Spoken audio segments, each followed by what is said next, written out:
the US ranks among the top countries where rivers are constantly struggling and degrading. Dams are a big reason why, causing floodplains to turn into something far from their original form. And there's erosion, less vegetation on river banks, and a loss of both water and near-water biodiversity. But you know what's worse? Fires can make things even worse, wiping out whatever life is still hanging on near rivers. However, in Washington state, they figured out how to bring rivers back to life even after wildfires. Biologists just went ahead and released some beavers there, and soon the scorched land started showing signs that hadn't been seen in years. So, are beavers saving Washington? Sounds bold and even a bit weird, but it kind of looks that way. Let's see how it all works. The Mississippi. What river comes to mind first when we talk about the degradation of US waterways?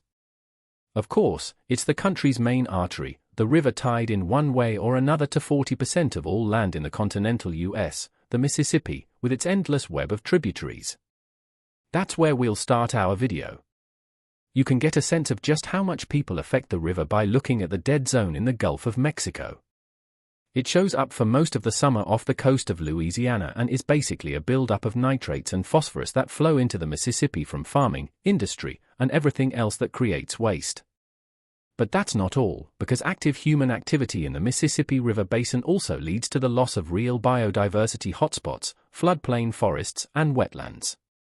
Floodplain forests are safe spots to rest and a food source for hundreds of kinds of birds, insects, fish, and other animals. I mean, it's a forest like any other.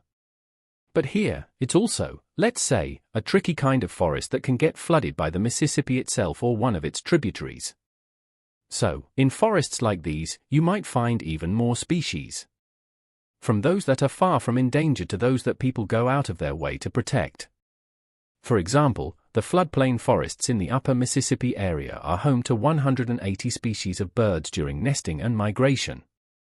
That's a pretty solid number, and we're only talking about feathered creatures here. If you count all species, the number shoots into the thousands. But since the 1800s, people have been actively developing both the upper and lower Mississippi regions.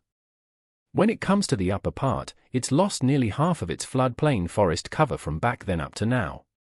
Here's a typical scene you might come across these days. Trees that have turned into deadwood because of changing conditions.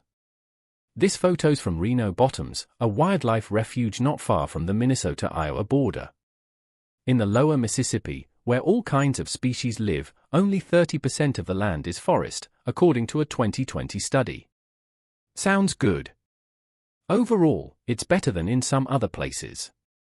But that's only if you don't count the fact that the valley used to be completely covered in forest. What's both incredible and kind of tragic is that because of human influence, the reduction of floodplain forest has caused the Mississippi and its tributaries to be a flood machine. Almost every year, some part of the river gets hit, bringing huge losses to both the environment and humans. Washington State. Now, we're heading over to Washington State. It's probably not the kind of place you think of when it comes to river degradation or the fading of biodiversity due to human actions. Nature looks pristine.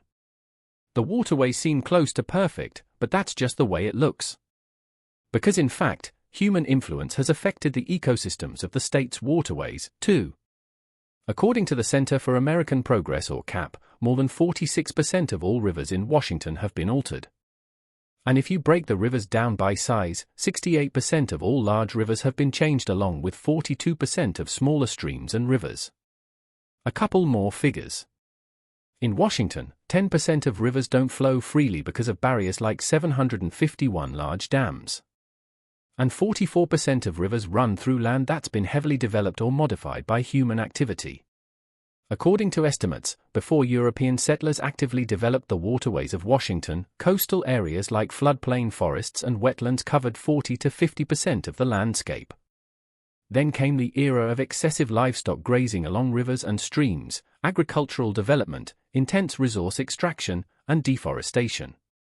All of this led to a decline in stream complexity, as well as the degradation and loss of habitat quality and abundance along waterways. Now, floodplain forests and wetlands make up only 2% of the area around the river. Fire.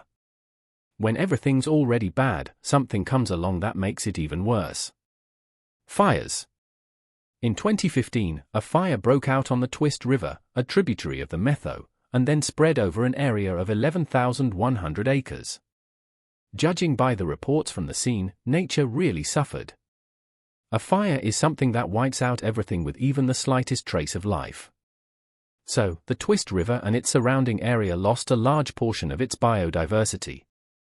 And that's saying something considering things were already pretty grim there. So, you could say the land around the river went through a double degradation.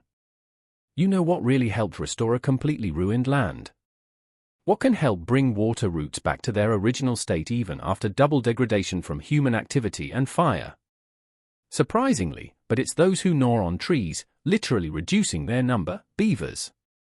It's worth mentioning right away that beavers were once very common here. On the Twist, the Metho, and on other rivers, you could find hundreds, even thousands of these animals.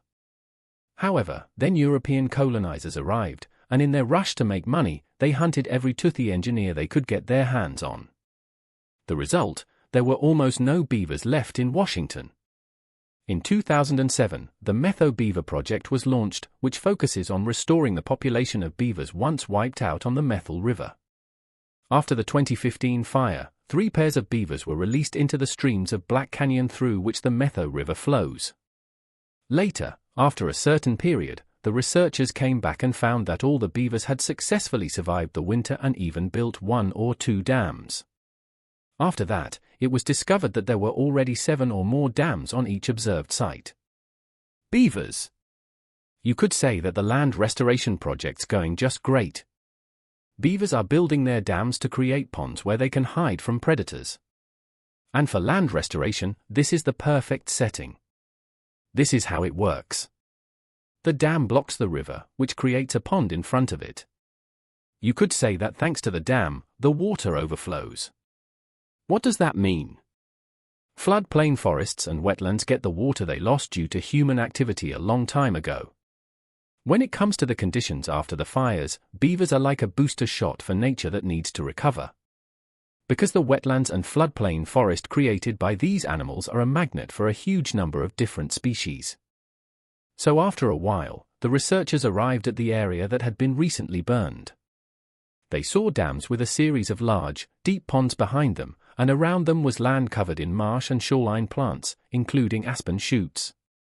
On top of that, it was obvious that the restored landscape was on the verge of attracting deer, elk, whitey, and many other animals since they love coming to wetlands. Sadly for the beavers, they're slow and chubby creatures, and they make a fine meal for coyotes, pumas, and bears. This also increases biodiversity, though not in the most pleasant way for nature's chief engineers. It also turned out that only a few beavers are capable of restoring a certain area, even after it's been completely destroyed by fire. In general, scientists were clearly not wrong when they called beavers a keystone species. The benefits they bring are enormous, and it doesn't end with land restoration. What do you think about the idea that beavers can in principle save an area from fires and even from droughts which the whole world including the US is currently so worried about? Since 2008, as part of a project in partnership between the U.S. Forest Service, the Washington Department of Fish and Wildlife, and the Salmon Recovery Funding around the Eastern Cascades, more than 300 beavers have been released in the upper tributaries of the Metho. As the project participants claim, 1 beaver dam can create a pond that holds 1 million gallons of water. Now, imagine how many of these ponds 300 beavers could create. Well, no need to imagine. The project area is thoroughly studied by its participants. It's been found that the released beavers created 176 ponds. Water storage. Not every pond is the same size. Some are bigger, others smaller. However, biologists surveyed 62 beaver-made ponds as part of the project and concluded that they hold nearly 5 million gallons of water. To put that in perspective, these ponds would be enough to supply an average household in the town of Twist with drinking water for 5 years. Doesn't sound that impressive. Well, the same biologist calculated that each year all the dams created by the beavers in the project collect 65 million gallons of water. That's enough to serve a typical household in Twist for 24 years. There's another study called Beaver Pond Storage where water storage was measured in 12 beaver complexes around 29 ponds in the Columbia River Basin. It turned out that each of these ponds also stores water underground and in large amounts, 6.6 million gallons. How could this all help fight droughts that got people so worried? It's like regular human-made dams. The ponds created by beavers store water that people can use for drinking when river flow drops. Besides that, the natural water storage system made by beavers slowly releases cold, clean water downstream during hot summers.